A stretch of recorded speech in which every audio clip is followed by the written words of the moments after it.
And I've been doing this long enough to tell you that nobody changes until they change their energy. Right. And when you change your energy, you change your life. It's the way it is.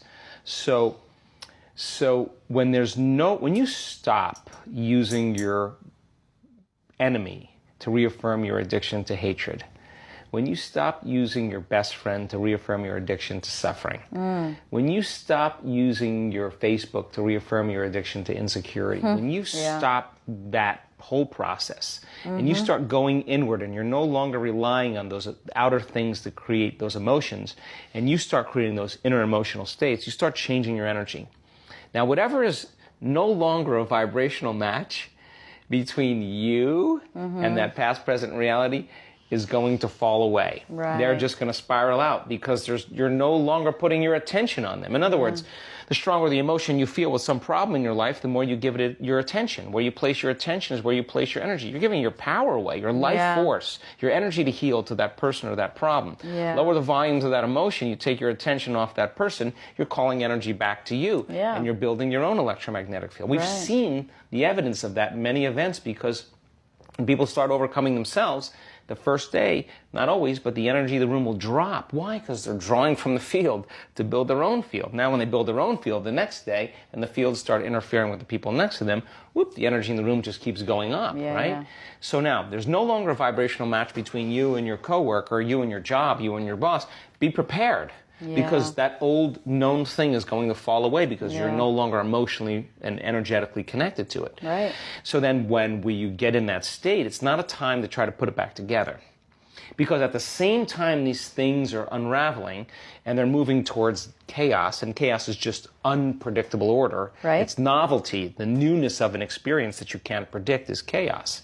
If you apply the formula, and all potentials in the quantum field exist as electromagnetic potentials. They are possibilities. So now you're going to combine a clear intention with an elevated emotion, the thought being the electrical charge, the feeling being the magnetic charge. You begin to open your heart. It begins to produce that broad field. You lay the thought of a new future into there. Now you're changing your energy. When they begin to synchronize coherently, your brain and heart, you got a strong Wi-Fi signal.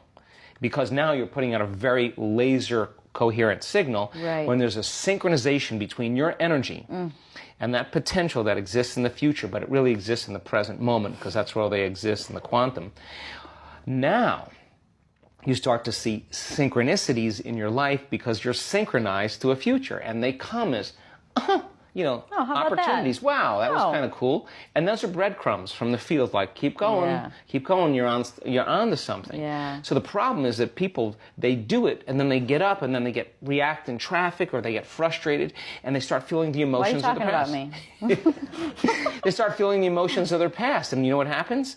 They just disconnected from the energy of their future, and they're back to the energy of the past. Don't expect anything to change in your life. In fact, expect more reasons to be frustrated. But if you catch yourself, you take a breath, you get back into brain and heart coherence, you tune back in, well, you're not going to go unconscious till 8 o'clock. That's a victory. Like as you said, that's a victory. So then the key then is to be able to keep synchronizing to the point where it begins to become familiar. And the word meditation means to become familiar with. So now you're in a new familiar state of being, and people say, I'm really not doing anything. Of course, you're doing the work. You're becoming familiar with a new set of thoughts, new set of intentions, a new set of emotions. Your heart's opening more. Your immune system's upregulating. Your genes are upregulating. Your brain and heart are more coherent. Your energy field is bigger. You feel connected more. All these things, you're changing programs. You start seeing those things taking place in your life.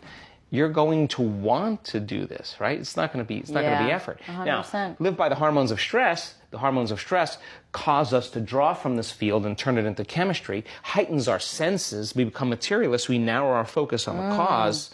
Now, when we create reality, now we're living in three-dimensional reality. The way we do it is we got to drag our body through space from one point of consciousness where I am to my future, my dreams, another point of consciousness, and that's going to take time.